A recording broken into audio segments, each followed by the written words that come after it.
नमस्ते। आज सुनिए मृत्युंजय का 56वां भाग। तो जब कर्ण विचलित हो जाते हैं कि छठवां पांडव कौन होगा, और फिर अपने घर में जब वो बैठे थे अपने भाई और पिताजी और परिवार के साथ जब भोजन कर रहे थे, तब भी उनका मन भोजन करने में नहीं लग रहा था। तो उनके पिताजी ने पूछा, क्यों वसु, आज तो अपना प्रिय पदार्थ खाने में भी तुम्हारी रुचि नहीं है? पिताजी ने आखिर पूछ ही लिया। नहीं तात, एक महत्वपूर्ण प्रश्न पर विचार कर रहा हूँ मैं। उसको सुनकर आपको भी आश्चर्य होगा। कैसा प्रश्न? छठे पांडव का। आपको यह ज्ञात है क्या कि पांडव 5 नहीं हैं, 6 हैं? सागवान के पत्ते पर जैसे शिराएं होती हैं, वैसे ही घनी सिकुड़नों से भरे हुए उनके मस्तक की ओर देखकर मैंने पूछा। मुंह में रखा हुआ कौर निगल कर उत्तर देने के लिए उन्होंने मुंह खोला, परंतु उनसे कुछ कहते न बना। तत्क्षण उनकी आंखों में पानी आ गया। वृषाली ने झटपट आगे बढ़कर जल का चषक उनके होठों से लगा दिया। पानी का एक घूंट भरते ही उनका कंठ साफ हो गया।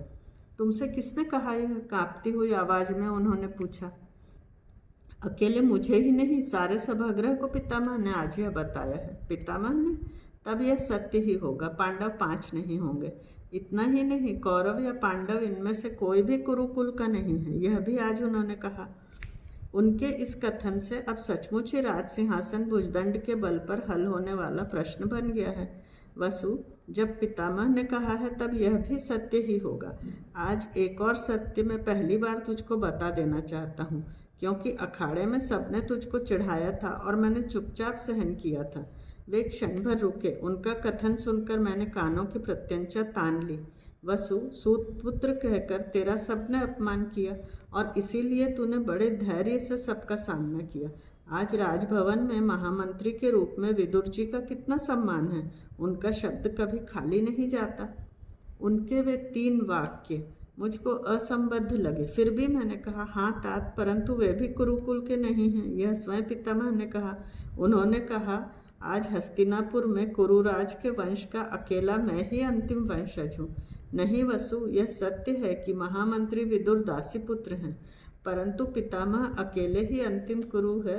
यह पूर्ण सत्य नहीं है। एक और कुरु, जिसकी धमनियों में कुरुवंश का रक्त दौड़ रहा है, इस हस्तिनापुर में ही है, परंतु सामाजिक परंपरा से बंधा हुआ साधारण बना रहा है। कौन है वह अंतिम कुरु? मैंने आश्चर्य से भौहें तानते हुए पूछा। वृषाली ने जो चषक रख दिया था उसको उठाकर एक घूंट भरकर वे भर्राई आवाज में बोले, मैं? आप? हाँ, मेरे पिता सत्कर्मा दिग्विजय कुरु ययाति के वंशज थे, परंतु माता की ओर से वे सारथी थे। इस नगर में दासीपुत्र विदुर को महामंत्री पद प्राप्त हो गया, परंतु ययाति के वंशज अधिरथ को अश्वशाला ही मिली। वसु, यह सत्य है। तू अंगराज हो गया, बस यही देखकर मैं अपने को धन्य मान लेता हूँ। कुछ रुककर उन्होंने फिर एक घूंट पानी पिया। जिस रहस्य को जीवन भर छिपा रखा था, वह अपना जन्म रहस्य मेरे संतोष के लिए उन्होंने मुझको बता दिया। मैं उसी समय भोजन छोड़कर उठ खड़ा हुआ। हम ययाति महाराज के वंशज हैं, यह सत्य मेरे मन को कहीं सुख पहुंचा रहा था, परंतु उससे मन प्रफुल्लित हो जाए इतना आनंद मुझे नहीं हो रहा था। अब मेरा मन इतना भोला भाला नहीं रहा था कि हर एक आश्चर्यजनक घटना पर प्रसन्नता से नाच उठे। हाथ धोकर शयनगृह में जाकर पलंग पर लेटा। अश्वत्थामा ने सहज ही जो विचार व्यक्त किया था, उस पर बार बार मेरा मन स्थिर हो जाता। पीपल के पौधे को पाषाण की दरार में भी उल्लास से बढ़ते हुए देखकर उसने कहा था, पाषाण के प्रतिकूल मस्तक पर पैर जमाकर वह पौधा मानो कह रहा है, मुझको जीना है, वायु के झोंकों से जूझना है। मैंने भी निश्चय कर लिया था कि अपने लिए उस पौधे को आदर्श मानूंगा। परिस्थिति का रोना रोने में कोई सार नहीं है।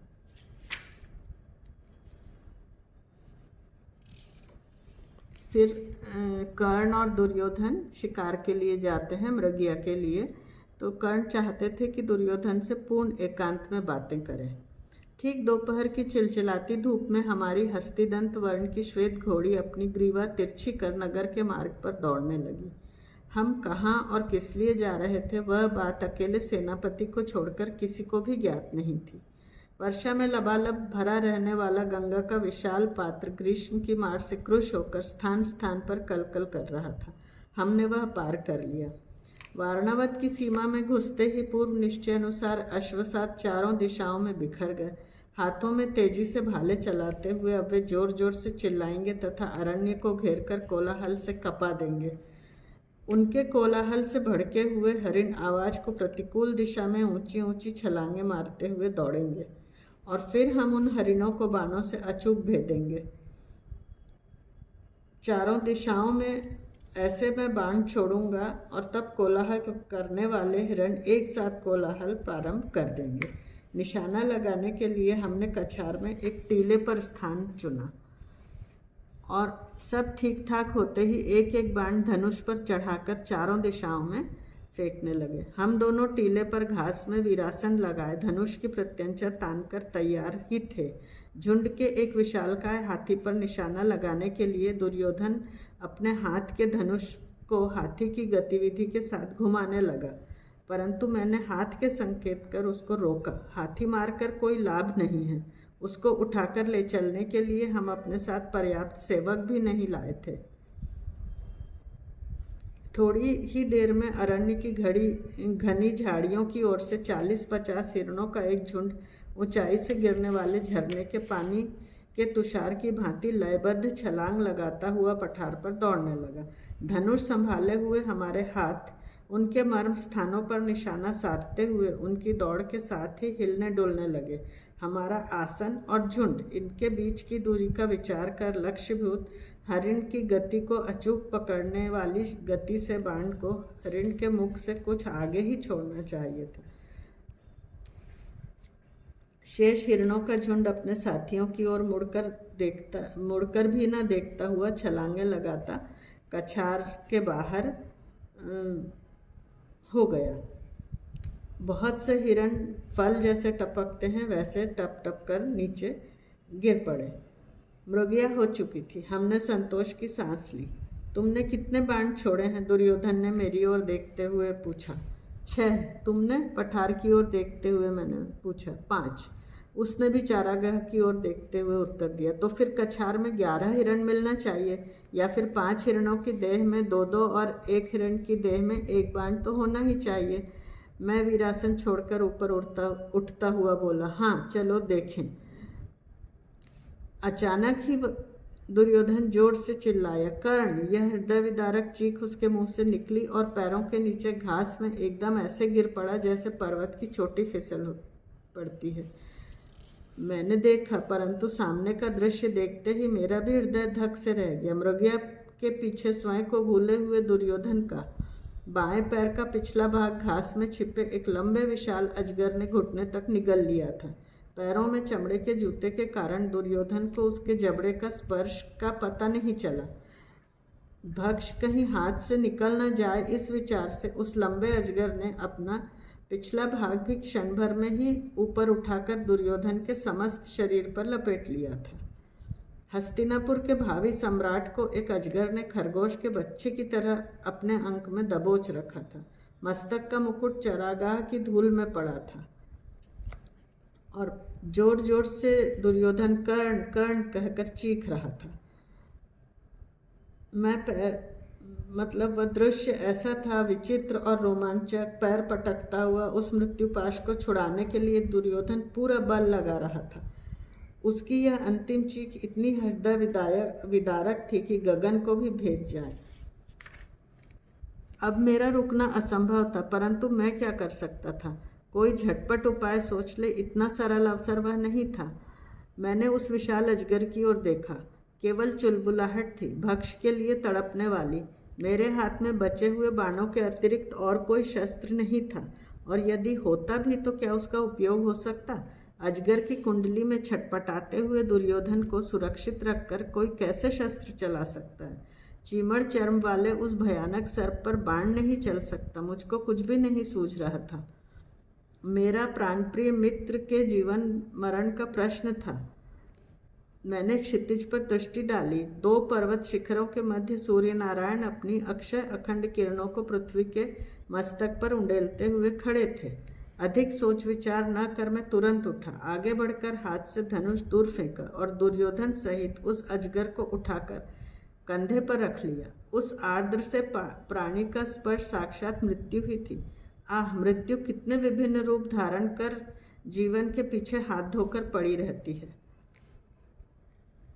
मैं कंधे पर कुछ लेकर जा रहा हूँ, कोई बड़ी मृगया ही होगी, यह सोचकर कछार के सभी अश्वसाद एकत्रित होकर हाथ उठाकर आनंद से संकेत करते हुए चिल्लाने लगे। परंतु जैसे जैसे मैं उनके समीप पहुँचने लगा, वैसे ही आंखें फाड़ फाड़ कर वह पाषाण की मूर्ति की तरह मेरी ओर देखने लगे। मेरे मस्तिष्क में विचारों का तूफान चल रहा था। दुर्योधन को कैसे बचाया जाए। उन सबके पास पहुंचते ही घुटने टेक कर मैंने वह अजगर नीचे घास में डाल दिया। अधर्य के छोर से मस्तक का स्वेद पहुँचते हुए मैंने देखा, लकड़ी के कुंदे की तरह वह निश्चेत पड़ा था। क्षण प्रतिक्षण उसकी कुंडली अधिक कसती जा रही थी। आंखें निकाल कर मैं सभी अश्वसादों पर जोर से चिल्लाया, कायरों की तरह क्या देख रहे हो? हस्तिनापुर के राजा को अजगर निगल गया है। यह सुनते ही राजभवन के लोग तुम्हारे मुंह पर थूकेंगे और गधे पर बैठाकर तुमको नगर में घुमाएंगे। 40-50 अश्वसाद उस शब्दाघात से सावधान हुए। आगे बढ़कर 10-10 जनों ने बड़े प्रयत्न से उस विशालकाय प्राणी की कुंडली को एक एक घेरा खोला, परंतु अपने जबड़े में एक बार पकड़े हुए दुर्योधन के पैर को वह बड़े बड़े विरोध के बावजूद भी छोड़ने को तैयार नहीं था। निरंतर ऐंठता जा रहा था। वह प्राणी आंखें मीचकर पहले कभी अनुभव न किए हुए तीव्र विरोध का सामना करने के लिए उतनी ही तीव्रता से तैयारी करने लगा। उसके मुंह के पास जाकर मैंने अपनी उंगलियां उसके जबड़े की दृढ़ पकड़ में घुसेड़ दी। थोड़ा सा आधार मिलते ही पूरी शक्ति लगाकर एक ही झटके में दोनों जबड़े ऊपर और नीचे की ओर कर दिए। मेरी भुजाओं के सभी स्नायु तनतनाकर फूल उठे। अरिष्ट सेन, पैर बाहर निकाल, मैंने चिल्लाकर एक सेवक को आदेश दिया। फुर्ती से आगे बढ़कर उसने दुर्योधन का आधी घड़ी तक जबड़े में अटका हुआ पैर बाहर निकाला और राजा की मूर्छित देह 10 हाथ दूर ले जाकर रख दी। उन हिरणों में से एक हिरण लेकर उसका पैर इसके जबड़े में दे दो। मेरी भुजाओं पर जो तनाव था वह अब असह्य होते जा रहा था। अरिष्ट सेन झटपट एक हिरण को घसीटता हुआ लाया और एक के बजाय उसके दोनों पैर उसने मेरे द्वारा चौड़े किए गए उस जबड़े में ठूंस दिए। मेरा तनाव कम हुआ। अजगर ने हिरण को पकड़ लिया। मेरा मस्तक स्वेद से भीग चुका था। एक क्षण को ही रुका। कछार में मूर्छित पड़े हुए दुर्योधन को देखकर मन विषण्ण हो गया। कौन राजा, कैसा राजा? सब भ्रामक कल्पनाएं हैं, सब विचारों के असत्य कूल हैं।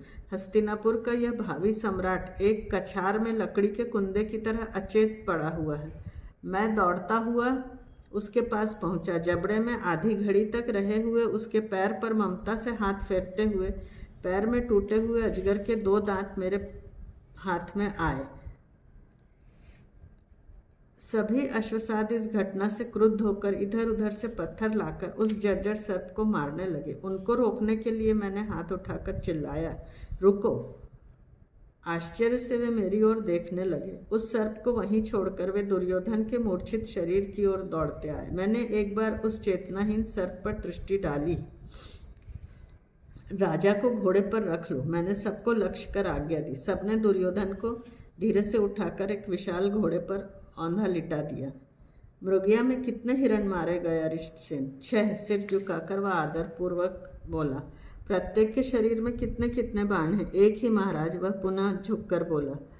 उस भयंकर घटना के बाद भी मुझको क्षण भर के लिए हंसी आ गई। मेरे हंसने का कारण उन अश्वसादों में से कोई भी नहीं जान सका। एक हरिण अजगर के भक्ष के रूप में छोड़कर 5 साथ में लेकर हम पठार से चले। जिस कारण मृगया के नाम पर मैं और दुर्योधन को राजधानी से बाहर लाया था, वह सब धरा रह गया।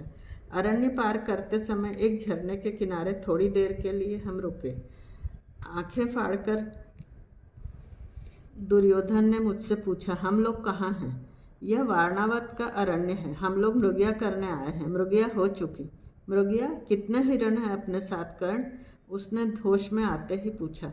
5, मैं हंसता हुआ बोला। एक हरिण को तो हमें पीछे छोड़ना ही था। 5 प्रत्येक के शरीर में बाण कितने हैं? एक एक। जो सत्य था वही मैंने कहा, एक एक। सुंदर। थोड़ी देर पहले जो भयंकर संघर्ष हुआ था उसको वह क्षण भर में भी भूल गया। कम से कम उसने वैसा दर्शाया। सीमा पार करते समय मैंने सभी अश्वसादों को रोककर कठोर शब्दों में चेतावनी दी, ध्यान रखो अरण्य की एक भी बात भवन के बाहर नहीं जानी चाहिए। धन्यवाद। हम यहीं समाप्त करते हैं, शेष अगले अध्याय में।